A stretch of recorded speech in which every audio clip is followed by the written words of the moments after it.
بڑے ہو تو بڑے بنو. ہمارے نبی آپ سسر بھی ہیں نا, آپ نے 4 بیٹیوں کی شادیاں کی, 2 تو ایک ہی کو دے دیں عثمان کو, رقیہ اور ام کلثوم رضی اللہ تعالیٰ عنہما حضرت عثمان کے نکاح میں, ابو العاص رضی اللہ تعالیٰ عنہ کو زینب, اور سب سے پیاری محبوب بیٹی حضرت علی رضی اللہ تعالیٰ عنہ. باقی 3 نکاح بڑے سادہ کیے. حضرت فاطمہ کا نکاح بڑے دھوم دھام سے کیا.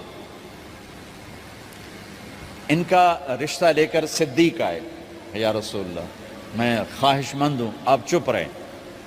پھر حضرت عمر بعد میں گئے, یا رسول اللہ میں خواہش مند ہوں, آپ چپ رہے.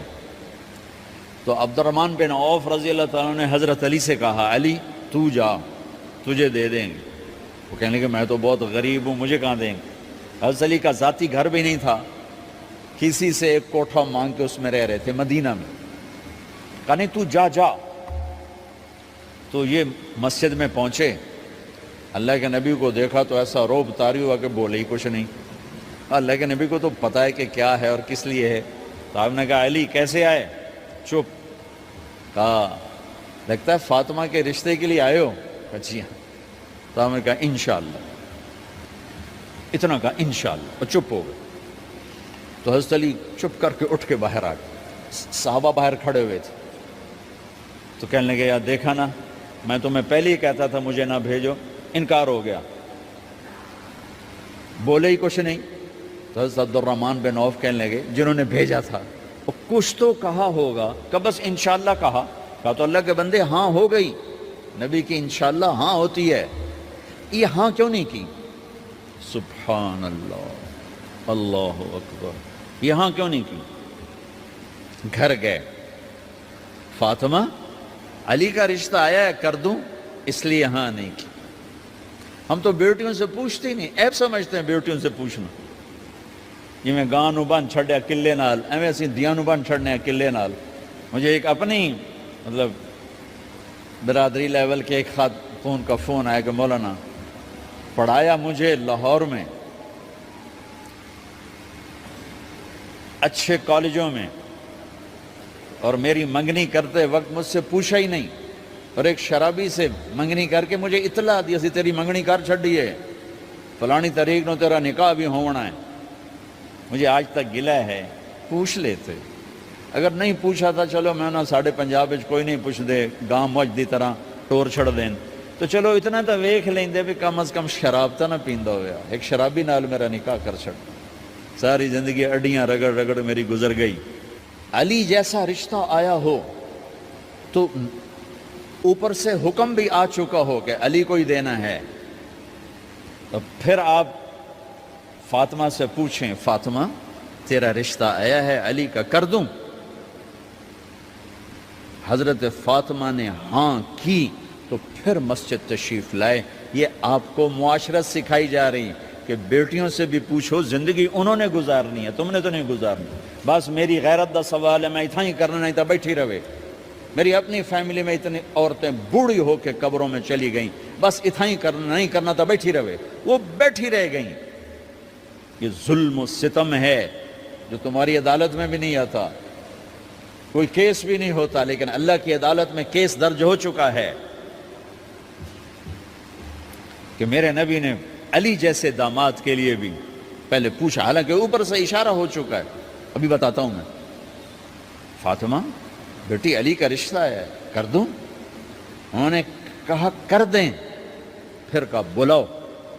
پھر علی آئے, کہا علی جمع کرو لوگوں کو. مسجد ساری بھر گئی. تو آپ ممبر پر تشریف فرما ہوئے. حضرت علی کو ایسے سامنے بٹھایا, کہا لوگوں مجھے جبریل اللہ کی طرف سے پیغام دینے آئے ہیں کہ میں اپنی بیٹی فاطمہ کا نکاح علی کے ساتھ کر دوں. آسمان سے وحی بھی آئی ہو اور پھر بھی پوچھا جائے, یہ میرے نبی کی معاشرت ہے. ہم تو پوچھنا عیب سمجھتے اور اسے ذلت سمجھتے ہیں.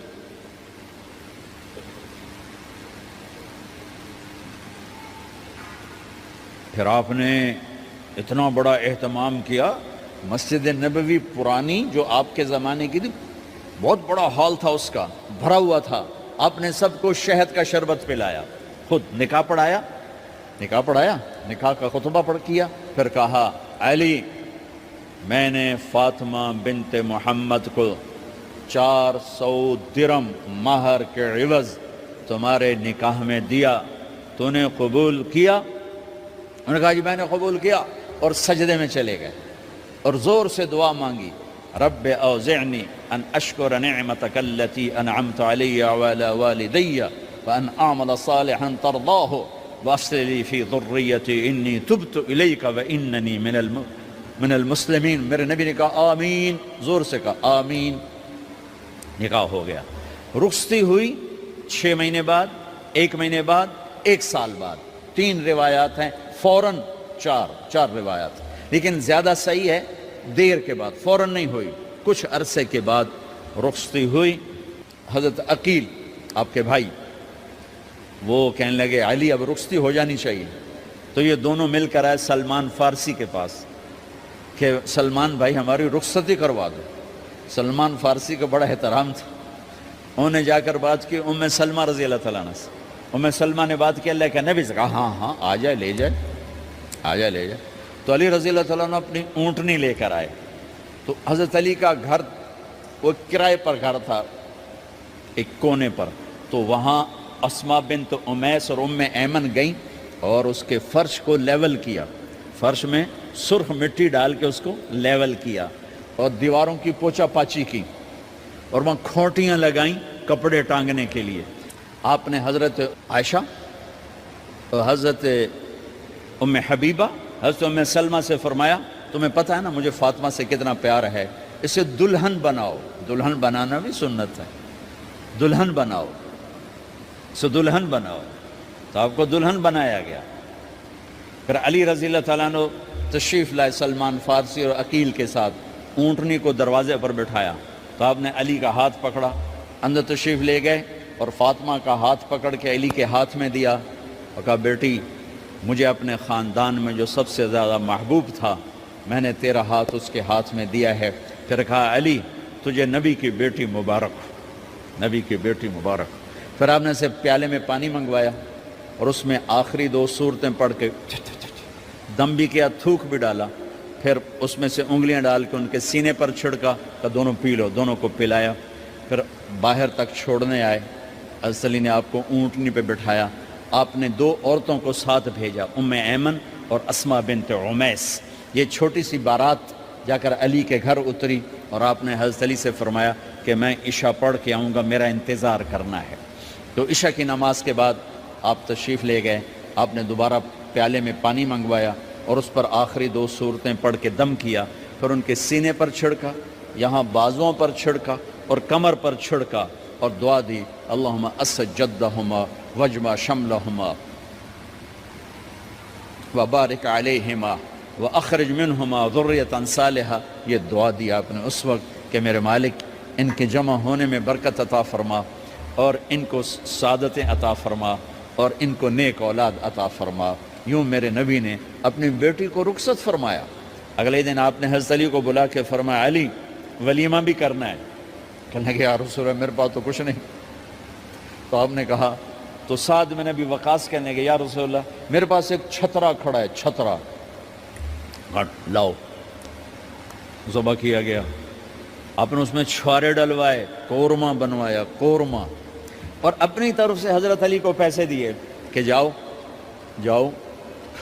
چھوارے، گھی، شہد خرید کے لاؤ۔ تو علی رضی اللہ تعالیٰ نے 5 درم کے چھوارے خریدے اور 3 درم کا شہد خریدا اور 1 درم کا گھی خریدا، 9 درم تھے ٹوٹل۔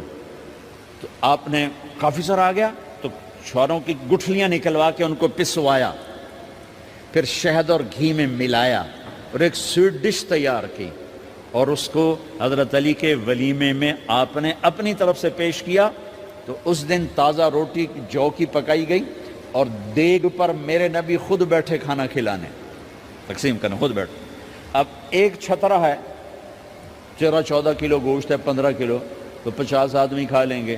آپ نے کہا سارے مدینے کو دعوت ہے، سارے مدینے والے جتنے بھی آئے، اور میرے نبی خود دیگ سے نکال کے کھلاتے رہے سارا مدینہ ولیمہ فاطمہ کا کھا گیا اور دیگ بھری پڑی تھی۔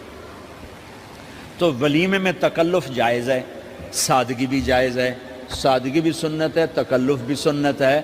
ہاں جو ہماری خرافات ہیں، فضولیات ہیں، یہ تباہ کن ہیں، ان سے بچنا بڑا ضروری ہے۔ اور بھائیو، کسی کی شادی ہو، اس بچے کی ہو رہی ہے، یہ افسر ہے، ایک ریڑھی والے کی ہو، کسی بھی گھر کی آبادی کا ایک ہی سبب ہے، وہ میٹھا بول ہے، وہ اچھا سلوک ہے۔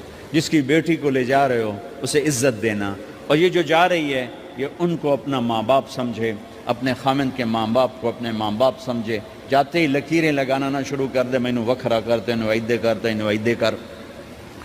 وہ اپنے گھر کا ایک فرد بن کے زندگی گزارے۔ جو لے کے جا رہے ہیں ان کے ذمہ ہے کہ اس کو بیٹی بنا کے لے جائیں۔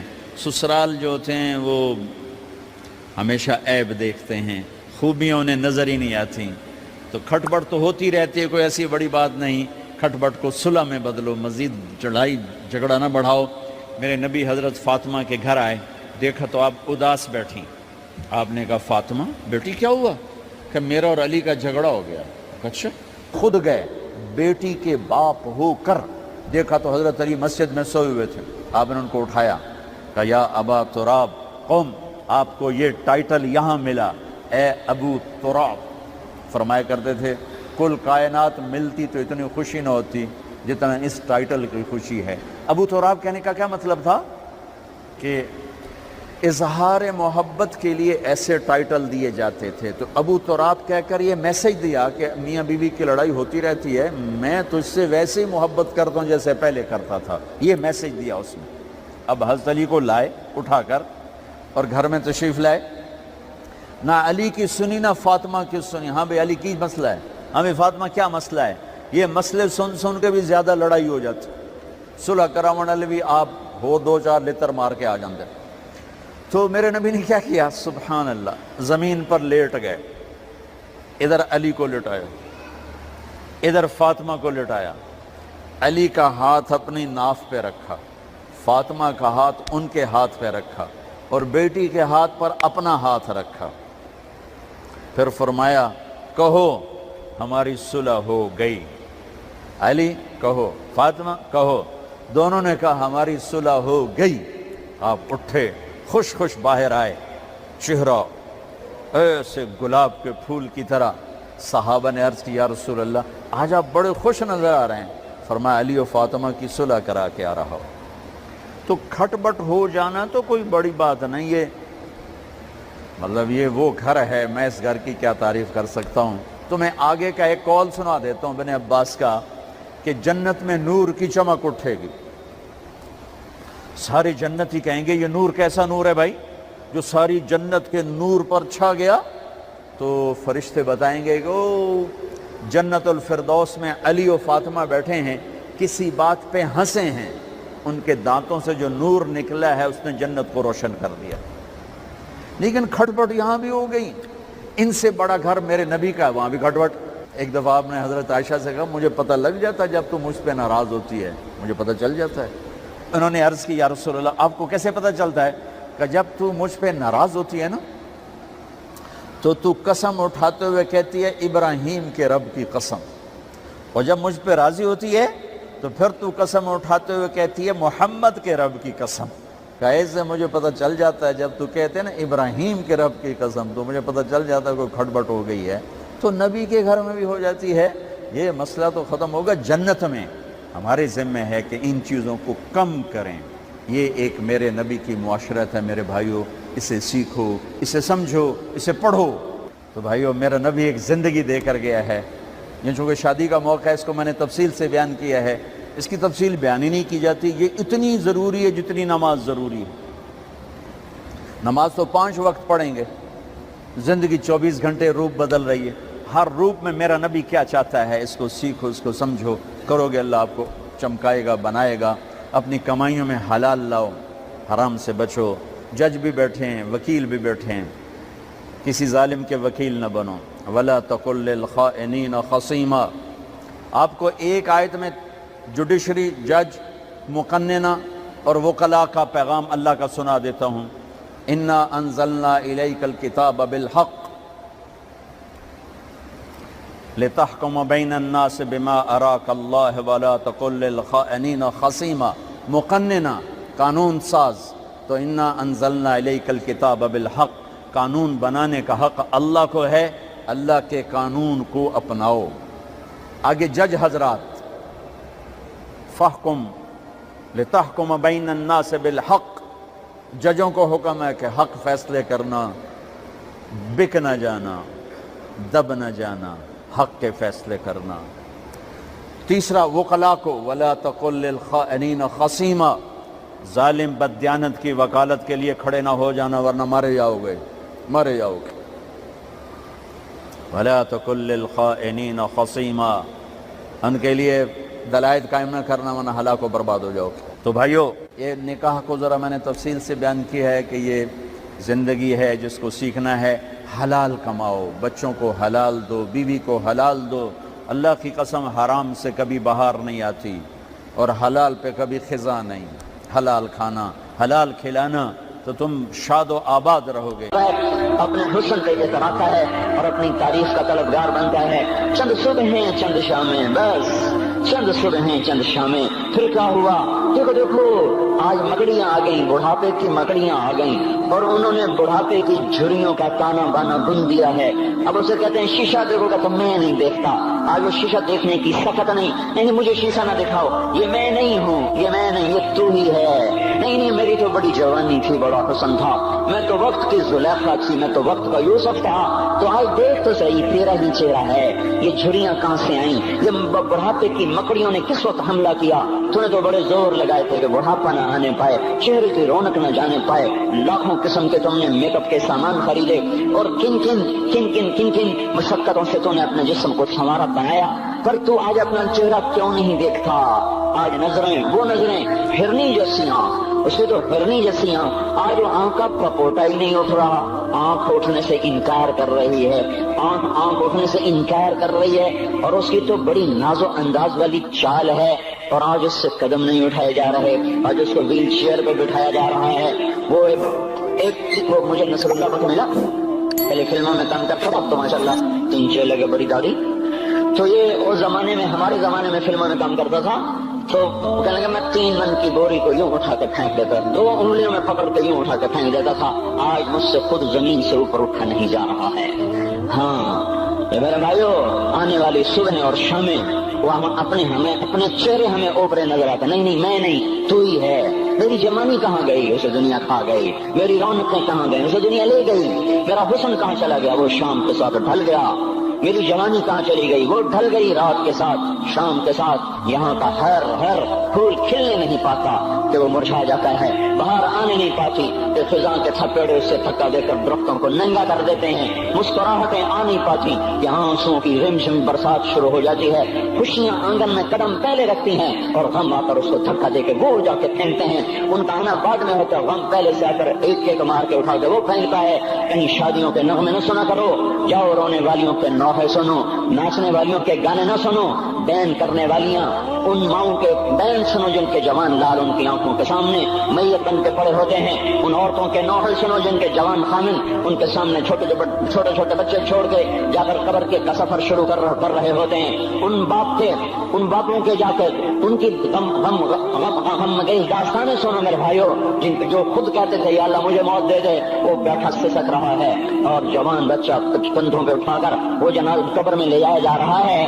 یہاں کے راگ نہ سننا، دھوکہ کھا جاؤ گے، یہاں کے ہوٹلوں میں نہ جانا، وہ ذات دھوکہ فریب ہے، مسکراہٹیں دھوکہ ہیں، اور یہاں کے ہوٹل وہ ایمان کو برباد کرنے کے اڈے ہیں، کھانا جانا وہاں ہر چیز مصنوعی ہے، لوٹ کے قبرستان جانا، شکستہ قبریں، ویران قبرستان، ٹوٹی ہوئی قبریں، اکھڑی ہوئی قبریں اور جھکی ہوئی قبریں، وہ سیدھا قبریں، پھنسی ہوئی قبریں، ہائے ہائے، ایک قبر کہے گی میں بھی کبو کسی کا سر پر غرور تھا، میں مینی شریف کے قبرستان سے گزر رہا، ایک جگہ فاتحہ پڑھنے جا رہا، میں قبرستان کے درمیان سے گزرا تاکہ قرآن پڑھتا ہوا دائیں بائیں سب کو اصالے ثواب کرتا جاؤں، اللہ کی قسم میں نہیں جانتا کون ہے کیا ہے، ایک قبر نے میرے پاؤں روک لیے، اس کی بے بسی نے، اس کی حسرت نے، اس کی بوسیدگی نے، اس کی اداسیوں نے، اس کے غموں نے میرے پاؤں روک لیے، میں تو اپنے دھیان میں جا رہا ہوں، میرا اپنا عزیز ہے، میں اس پہ فاتحہ پڑھنے جا رہا ہوں، مجھے نہیں پتا کون مرا ہوا ہے، اور اس کی قبر کی ویرانی نے، بوسیدگی نے،